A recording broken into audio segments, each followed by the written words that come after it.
चलिए शुरुआत करते हैं बुलेटिन की इस वक्त की बड़ी खबर के साथ। टीवी स्क्रीन पर इस वक्त की बड़ी खबर आपको दिखाने जा रहे हैं। भगवान बद्री विशाल के धाम पहुंचे कैबिनेट मंत्री प्रेमचंद अग्रवाल। बड़ी खबर इस वक्त की टीवी स्क्रीन पर आपको दिखा रहे हैं। हेलीपैड पहुंचने पर बीकेटीसी अध्यक्ष किशोर पवार ने कैबिनेट मंत्री का जोरदार स्वागत किया। बद्रीनाथ धाम पहुंचने पर यहां पर बीकेटीसी सदस्यों ने फूल माला पहनाकर मंत्री का सत्कार किया। कैबिनेट मंत्री प्रेमचंद अग्रवाल ने भगवान बद्री विशाल के दर्शन किए। बद्रीनाथ मंदिर में विधि विधान के साथ पूजा अर्चना भी की। प्रदेश की सुख समृद्धि के लिए कामना की। कैबिनेट मंत्री ने प्रदेशवासियों को इगास की शुभकामनाएं दी। कैबिनेट मंत्री ने प्रदेशवासियों को यहां पर इगास की शुभकामनाएं दी हैं। साथ ही पीएम मोदी और सीएम धामी के नेतृत्व में चारधाम यात्रा ने बनाए कीर्तिमान। प्रेमचंद अग्रवाल ने ये तमाम बातें यहां पर कही। भगवान बद्री विशाल के दर्शन को पहुंचे लाखों श्रद्धालु। सब पर बनी रहे भगवान बद्री विशाल की कृपा। कैबिनेट मंत्री ने बीकेटीसी सहित यात्रा से जुड़े सभी विभागों का बेहतर यात्रा व्यवस्थाओं के लिए धन्यवाद भी किया। और भगवान से प्रार्थना की है कि मेरा ये उत्तराखंड प्रदेश उसके हर व्यक्ति के ऊपर कृपा बनी रहे, सुख समृद्धि उनके परिवारों में आए, ऐसी कामना मैंने की है। निश्चित रूप से भगवान बद्री विशाल इतना विराट हृदय है कि आज हजारों लाखों लोग आपके दर्शन करके और आपके दर्शन का पुण्य लाभ लेके यहाँ का आशीर्वाद लेके जाते हैं। मैं पुनः सबको इगास की बधाई दे रहा हूँ। भगवान बद्री विशाल के चरणों में प्रणाम करते हुए सबको धन्यवाद कर रहा हूँ। जय बद्री विशाल। वहीं यातायात नियमों के उल्लंघन पर सख्ती से नकेल कसने के लिए व्यापक वाहन चेकिंग अभियान शुरू किया गया। सभी थाना क्षेत्रों के प्रमुख चौराहों और सड़कों पर पुलिसकर्मियों को तैनात कर दिया गया, जो वाहनों की रुकावट करके चालकों के दस्तावेजों की जांच कर रहे हैं। साथ ही पुलिस शराब पीकर गाड़ी चलाने वाले, तेज गति से गाड़ी चलाकर ओवरलोडिंग जैसी समस्याओं का भी लगातार पता लगा रही है। पुलिस अधीक्षक चमोली सर्वेश पवार ने बताया कि यह अभियान जनता की सुरक्षा और सड़क दुर्घटनाओं को कम करने के लिए चलाया जा रहा है। हम ये सुनिश्चित करने के लिए प्रतिबद्ध हैं कि जिले में यातायात नियमों का कड़ाई से पालन किया जाए। स्थानीय लोगों ने भी पुलिस की इस पहल की प्रशंसा की है। उन्होंने कहा, इस तरह के अभियान यातायात अनुशासन में सुधार करेंगे और सड़कों को सभी के लिए सुरक्षित बनाएंगे। अगर पुलिस को ये प्रयास लगातार जारी रहेंगे तो यातायात नियमों का उल्लंघन कम होगा और चमोली में सड़क दुर्घटनाओं की संख्या में कमी आएगी। तो आपको बताते चले कि लगातार पुलिस की ओर से यहां पर प्रयास किया जा रहा है ताकि कम से कम दुर्घटनाएं हो। लगातार ट्रैफिक पुलिस की ओर से भी लगातार यहां पर नियमों का उल्लंघन करने पर सख्ती की जा रही है। इस पूरी खबर पर ज्यादा बातचीत करने के लिए संवाददाता अमित नोटियाल हमारे साथ फोन लाइन पर जुड़ गए हैं।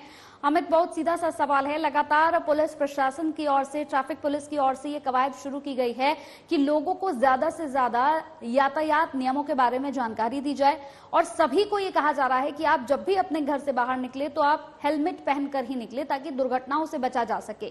क्या कुछ पहल की गई, किस तरह से लोगों को समझाया जा रहा है?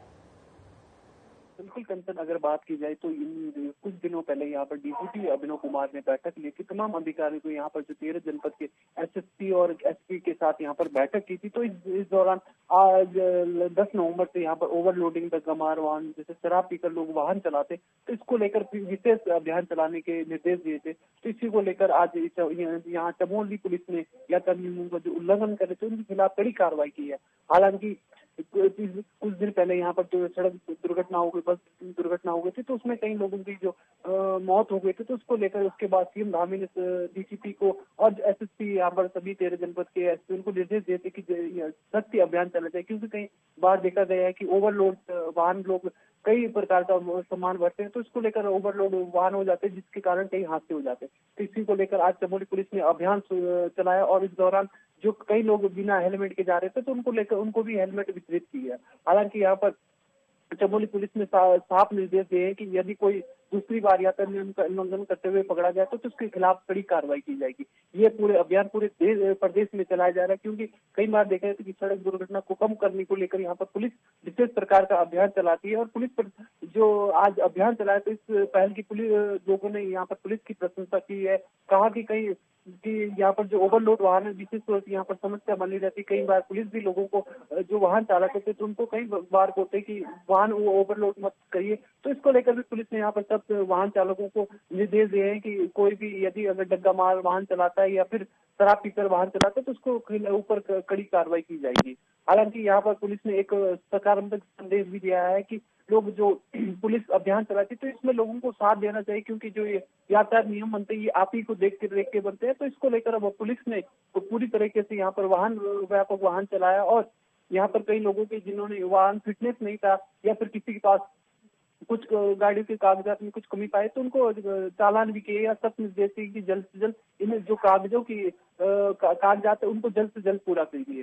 हालांकि पुलिस ने यहाँ पर जैसे जो लोग शराब पीकर गाड़ी चलाती है, तेज गति से वाहन चलाते हैं, तो उनका लेकर उनको भी चेकअप किया। बिल्कुल, आप आगे भी नजर बनाए रखें अमित, आगे भी हम आपसे खबरों पर अपडेट लेते रहेंगे। बहुत बहुत शुक्रिया आपका हमारे साथ जुड़ने के लिए। तो लगातार लोगों को जागरूक किया जा रहा है ताकि दुर्घटनाओं से बचा जा सके। चलिए, इसी बीच इस वक्त की बड़ी खबर आ रही है। इस वक्त की बड़ी खबर टीवी स्क्रीन पर आपको दिखाने जा रहे हैं। सुर्खियों में केदारनाथ विधानसभा उपचुनाव लगातार बना हुआ है। बड़ी खबर सुर्खियों में बना हुआ है केदारनाथ का विधानसभा उपचुनाव। बीजेपी कांग्रेस में कड़ा मुकाबला देखने को मिल रहा है। कई नेताओं की प्रतिष्ठा दांव पर लगी हुई है।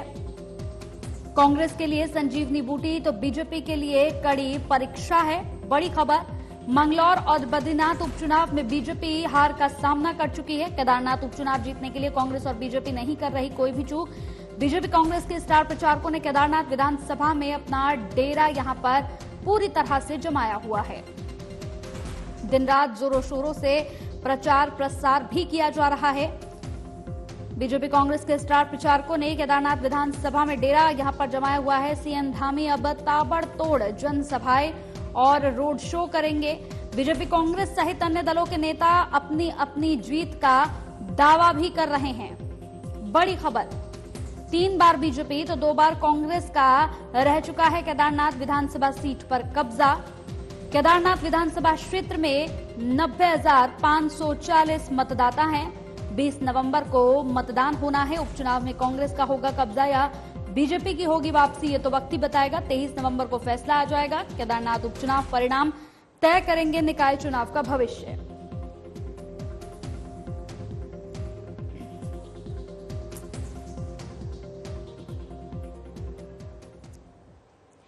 इस पूरी खबर पर ज्यादा बातचीत के लिए उत्तराखंड से हमारे ब्यूरो चीफ कमल शर्मा फोन लाइन पर हमारे साथ जुड़ गए हैं। कमल शर्मा जी, केदारनाथ का उपचुनाव इस वक्त सुर्खियों में बना हुआ है। दोनों ही पार्टियां जोरों शोरों से तैयारी कर रही हैं, लेकिन किसकी किस्मत में फैसला आएगा, किसकी किस्मत में जीत आएगी, ये तो समय ही बताएगा, क्योंकि 23 तारीख को पूरी तस्वीर साफ हो जाएगी। लेकिन दोनों ही पार्टियां जो हैं वो पूरे जोरों शोरों से लगी हुई है। ग्राउंड पर क्या कुछ तस्वीर नजर आ रही है?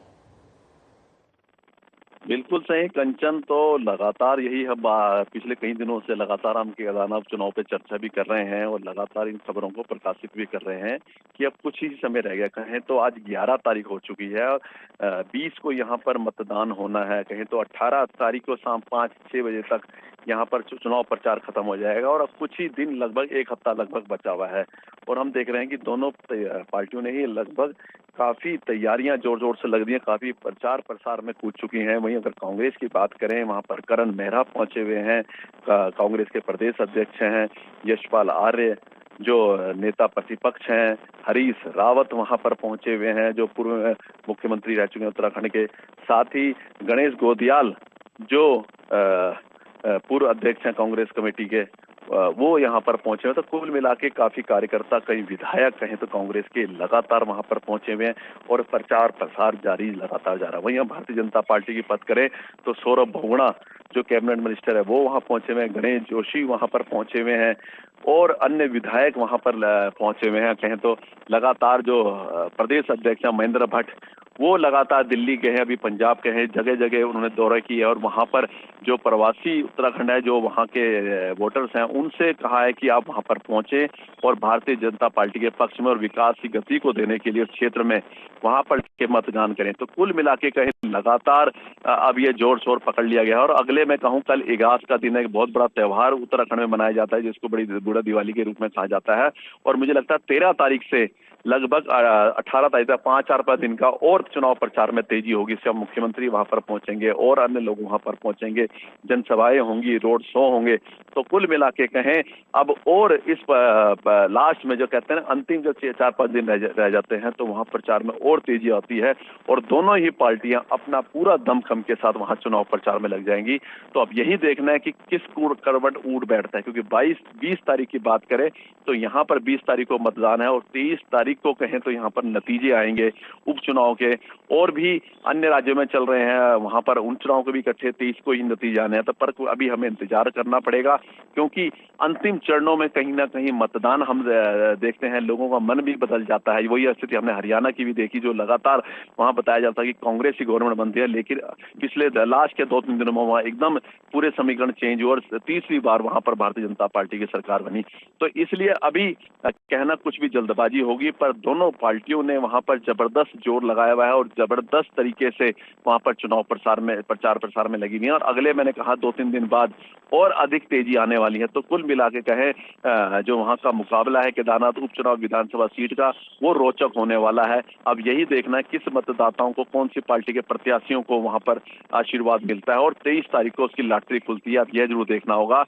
पर दोनों ही पार्टियां जीत का दावा कर रही हैं, भारतीय जनता पार्टी भी और कांग्रेस पार्टी भी, क्योंकि कांग्रेस पार्टी की बात करें तो 2 बार अभी जो उपचुनाव हुआ था मंगलोर का बद्रीनाथ में, वहां कांग्रेस के प्रत्याशी विजय घोषित हुए थे। यहाँ पर वहां कहीं ना कहीं जोश उसके साथ दिखाई दे रहा है। लेकिन भारतीय जनता पार्टी करें, विकास की जो बात करते हैं, सरकार का जो वहां पर पूरा सरकार है, उसके दम पे भारतीय जनता पार्टी कह रही है जो हमने विकास कार्य की हैं, जो आगे भी करेंगे, और इसके दम पे वो कह रहे हैं कि सीट हमारी ही निकलेगी।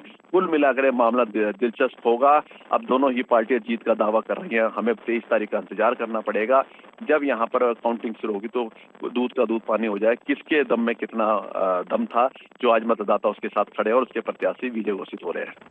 बिल्कुल, बहुत बहुत शुक्रिया हमारे साथ जुड़ने के लिए, तमाम बातचीत करने के लिए बेहद शुक्रिया कमल शर्मा जी आपका। तो बिल्कुल उपचुनाव का जो परिणाम है वो निकाय चुनाव की नींव भी यहाँ पर सभी को दिखाकर ही जाएगा। लगातार यहाँ पर देखें तो उत्तराखंड में इस चुनाव को लेकर सभी पार्टियां जोरों शोरों से लगी हुई हैं। बढ़ते हैं अगली खबर की ओर। एसएसपी प्रहलाद नारायण मीणा के निर्देश पर नैनीताल जनपद में ऑपरेशन रोमियो के तहत लगातार कार्रवाई की जा रही है।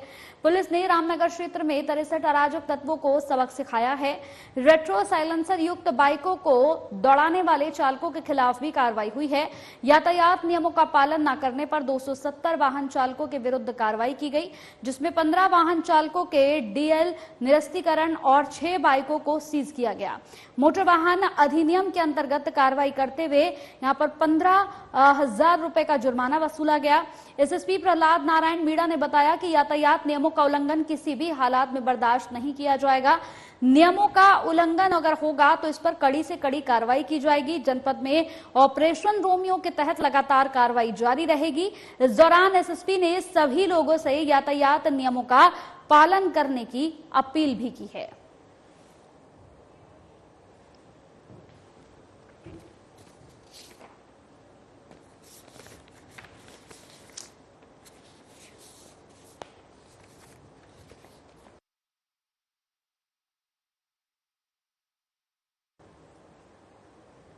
चलिए इसी बीच इस वक्त की एक और बड़ी खबर आ रही है। इस वक्त की एक और बड़ी खबर टीवी स्क्रीन पर आपको दिखाने जा रहे हैं। केदारनाथ विधानसभा में रामपुर पहुंचे कैबिनेट मंत्री सौरभ बहुगुणा। कैबिनेट मंत्री सौरभ बहुगुणा गांव-गांव जाकर कर रहे हैं जनसंपर्क। केदारनाथ विधानसभा उपचुनाव के लिए रामपुर के न्यालशु गांव में उन्होंने जनसंपर्क किया। केदारनाथ उपचुनाव को लेकर लगातार प्रचार प्रसार में कैबिनेट मंत्री सौरभ बहुगुणा जुटे हुए हैं। कैबिनेट मंत्री ने बीजेपी प्रत्याशी आशा नौटियाल के पक्ष में मतदान करने की अपील की। केदारनाथ में भारी मतों से जीत दर्ज करेगी बीजेपी, तमाम बातें उन्होंने कही हैं। केदारनाथ की जनता ने बीजेपी के पक्ष में मन बना लिया है। कांग्रेस को केदारनाथ की जनता मुंह तोड़ जवाब देगी। केदारनाथ विधानसभा क्षेत्र में सीएम धामी ने अभूतपूर्व कार्य कराए हैं। ये तमाम बातें मंत्री सौरभ बहुगुणा की ओर से कही गई हैं। केदारनाथ विधानसभा क्षेत्र में सीएम धामी ने अभूतपूर्व कार्य कराए हैं। पीएम मोदी और सीएम धामी के नेतृत्व में चारधाम यात्रा ने भी कई कीर्तिमान बनाए हैं। बाबा केदार से पीएम मोदी का विशेष लगाव भी रहा है।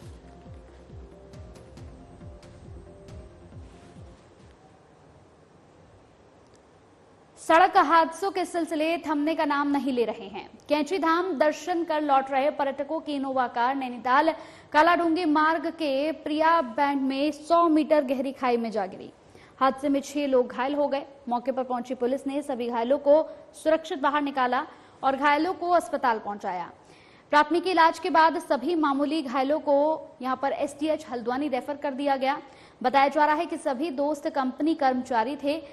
तेज यहां पर मोड़ के कारण हादसा होने की आशंका है। वहीं दूसरी ओर तेज रफ्तार कार ने मुख्य बस स्टैंड पर कई दुकानों के टीन शेड और एक दुकान का फ्रिज तोड़ डाला। कार की पक्की दीवार से जबरदस्त भिड़ंत होने के बाद कार का अगला पहिया टूट गया, तब जाकर ये कार रुकी।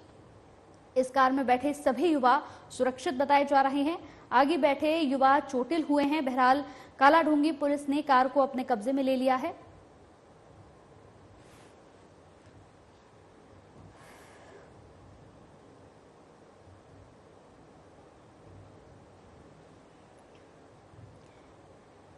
वहीं पुरोला के मंडिया गांव में स्कूल से घर लौट रहे भाई बहन पर यहां ततैये ने हमला कर दिया, जिसमें 4 वर्षीय भाई की मौत हो गई। आपको बता दें, जानकारी के अनुसार जब भाई बहन स्कूल से घर लौट रहे थे तो तैतियों के झुंड ने उन पर हमला कर दिया।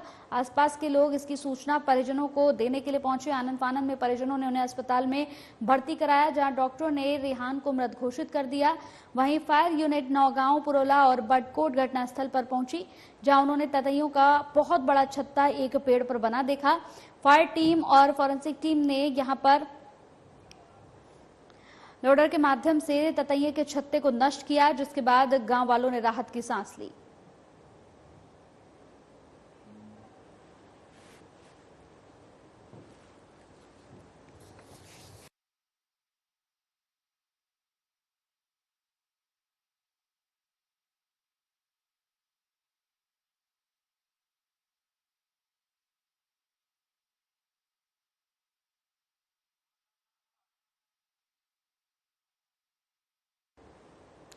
चलिए, इसी बीच एक और बड़ी खबर आ रही है टीवी स्क्रीन पर। इस वक्त की बड़ी खबर आपको दिखाने जा रहे हैं। केदारनाथ में कड़ाके की ठंड के बीच पुनर्निर्माण कार्यों ने एक बार फिर से रफ्तार पकड़ ली है।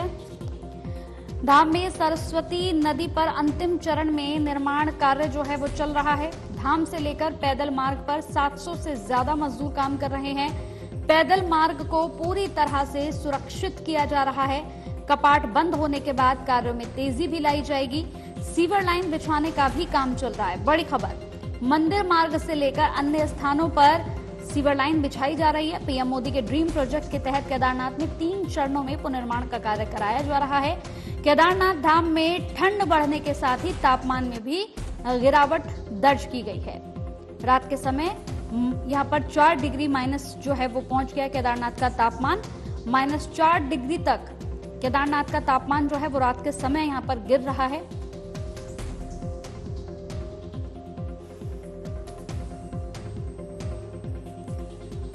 तो केदारनाथ में कड़ाके की ठंड के बीच पुनर्निर्माण कार्यों ने एक बार फिर से रफ्तार पकड़ ली है। लगातार केदारनाथ में कड़ाके की ठंड है और इसी बीच लगातार कार्य पर कराए जा रहे हैं। पीएम मोदी के यहाँ पर ड्रीम प्रोजेक्ट के तहत केदारनाथ में 3 चरणों में पुनर्निर्माण का कार्य कराया जा रहा है।